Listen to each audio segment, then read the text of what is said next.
Is Indiana Fever leadership, the president, talking about trying to build the Fever brand? Like, this is embarrassing. That shit should have never came out of her mouth in public.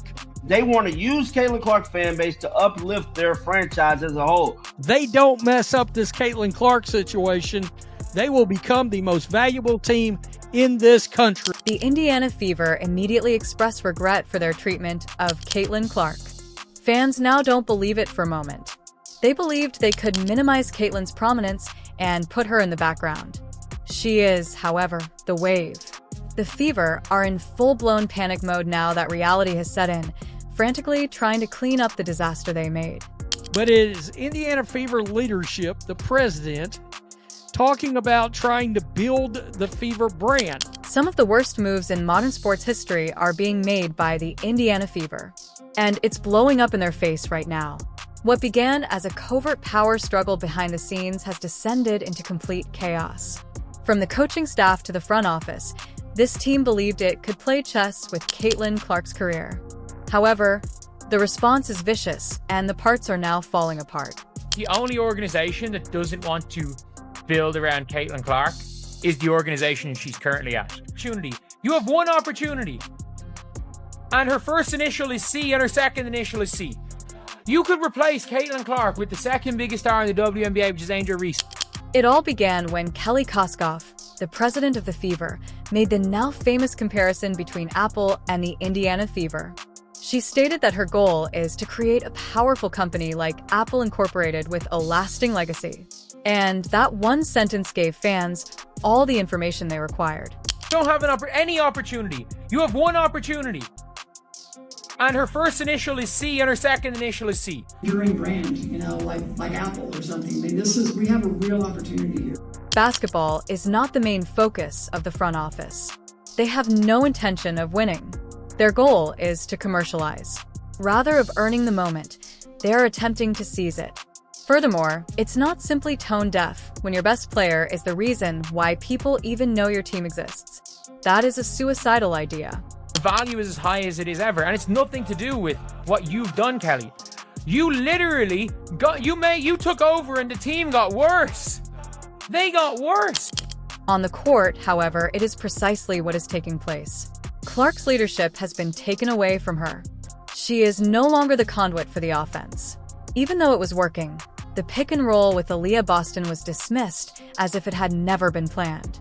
What did the Fever do when Clark attempted to gather her teammates in a huddle? Instead of a coach or an experienced voice, they sent in a sports psychologist to soothe her as if she were the issue. You cannot push aside your greatest assets, sideline them. You cannot you can't take the spotlight off of them. You can't deflect attention from them. Take a moment to process that. When she demonstrates leadership as required by the franchise, it is shut down. This goes beyond poor strategy. This seems intimate. The goal of the Fever is more than just winning. They desire recognition. Without allowing her to shine, they aim to achieve the Caitlin Clark effect. It's all backfiring now. Replace Caitlin Clark with the second biggest star in the WNBA, which is Angel Reese, and your viewership would tank by 70%. For the numbers speak for themselves. Records are broken in games when Clark is playing. Ratings plummet when she doesn't. It was all in one audacious prediction. Angel Ree in her place? Your viewership drops by 70%. Give Paige Buchers a try. 60% is still lost. There isn't a backup plan. The plan is Caitlin. The fandom is in pure crash out mode. Somebody expose something out. According to experts, if America really embraced Caitlin, the Fever would be on their side.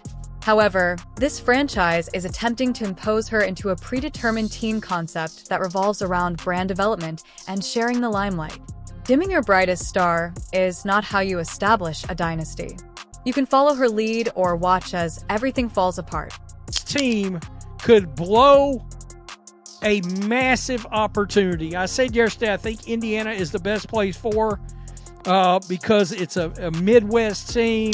However, the current situation is crazy. There is no longer any chemistry with Aaliyah Boston. The offense is disorganized. The guidance provided by Stephanie White. As the season progressed, even the commentators claimed that she had deteriorated. She pounded it out while holding a star tandem. One of the lost causes was fever. The backlash is this. And this is only the beginning of the consequences. Fans pretty much went on a tear, down on a tear with dismantling the team front office, man. They're putting everything on the blame of the front office. Man, they're holding the front office responsible for everything. The Fever believed they could outsmart the audience by capturing the Caitlin Clark phenomenon and using it as a clever little marketing ploy. But it's becoming brutally obvious as the days pass. Something that electrifying cannot be tamed. Caitlin Clark is more than just a participant. She is a powerful cultural figure. Additionally, the Indiana Fever are letting it slide away from them in their misguided attempt to gain control. The Caitlin Clark, Aaliyah Boston deadly connection, pick and roll, two-man game connection that has worked this whole season, gone. The overwhelming weight of Clark's presence was something they had not anticipated. She is selling a movement, not just tickets, and the Fever miscalculated that power. The franchise is currently in full panic mode, attempting to figure out how to save the situation without acknowledging they've made one of the worst mistakes in series history, rather than enjoying the glory of her success. They have alienated the very fans who are prepared to support Clark by downplaying her significance. Caitlin Clark should always be the instigator of offense on this team. The distributor and instigator of offense, whether it is her scoring or her distributing the ball out in the way that we know she can. This is more than just a coaching error. For the Fever, this is an existential crisis. Caitlin Clark has been a checkmate in their chess game. Furthermore, the Fever's name and its upcoming explosion will just be a footnote in the WNBA's history unless they drastically change course. It becomes increasingly likely that the Indiana Fever, as we know it, will eventually come to an end.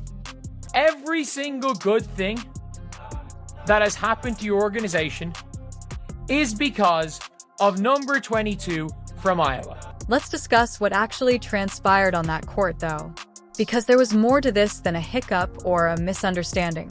No, Caitlin Clark's treatment by the Indiana Fever was the kind of thing that causes supporters turn against the team and toss their shirts into the fire. They did more than simply treat her badly. They made an effort to restrain her, keep her quiet, and remove her fingerprints from the crime. I think we need to do a better job of getting the ball in transition, whether somebody's there or not. I think there's a fine balance of playing me off the ball and also getting the ball in my hands. That's when I'm the best in transition. Everybody knows that. I'm very open about that.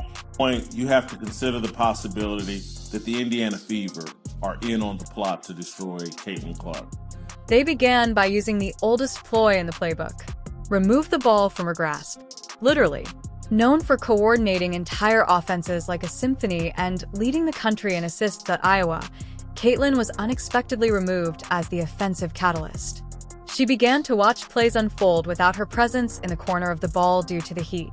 They placed the same Caitlin Clark, whose entire brand is based on making things happen, on watch duty. What are we doing? You can't put cuffs on them as players. You certainly can't do that. You're going to create animosity, resentment towards the franchise because, if they'd have tried this with Jordan back in the day, holy hell. Then came the time for the huddle. The moment that revealed to everyone the true feelings of this franchise toward its hero. Caitlin made an effort to motivate her group. Nothing extraordinary, just leadership. The kind that all coaches cling to. She became upset. She became animated. What was the reaction of the Fever? A sports psychologist was dispatched. No, really. After observing Caitlin's passion, the team concluded that she needed a performance coach to assist her control her energy. Instead of Caitlin's team, they want this to be theirs. They are reducing her role as a result. They're giving credit to everyone but her because of this. The fans then burst out. Telling you right now, they is damn near boycotting to stop watching the Indiana Fever basketball team. But not just quit watching, they're talking about stop buying merch. They're talking about really hitting them where it hurt. We're discussing a full-scale uprising. People do better than just tweeting. They are precisely attacking the front office, refusing to purchase merchandise and boycotting games. The internet is being used by the fans. Huddles are being filmed. Screenshots are being posted. They are pointing out every error as if it were a court case. The fans are no longer irate. It's a coordinated uprising. This is very much sticking out, bro. The fans has definitely been keeping receipts on everything that has transpired between the front office and Caitlin Clark. Fans are posting videos and timelines with before and after statistics all over social media. In one moment, Clark is in charge, and the team is booming. The following time, the offensive fails because she is off the ball and lost in the shuffle. The conclusion is obvious, as are the mounds of receipts. You don't undermine your foundation in order to establish a franchise. I'm sorry if you're under the belief that you think all these players were so great before they got here. That may be fine, but nobody cared, nobody watched. Because Caitlin Clark has a large following. It is widespread, devoted, and passionate. From Iowa, they followed her. Road games were sold out. They transformed pointless WNBA games into must-see primetime spectacles. The Fever didn't simply misinterpret the space. They attempted to evict the homes builder.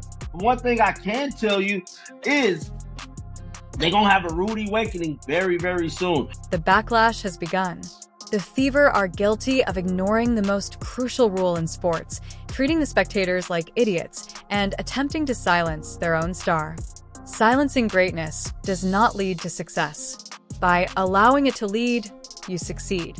And if they continue in this manner, the supporters will ensure that the Indiana Fever are remembered for discarding their golden iPhone and attempting to replace it with a brick rather than for creating an apple.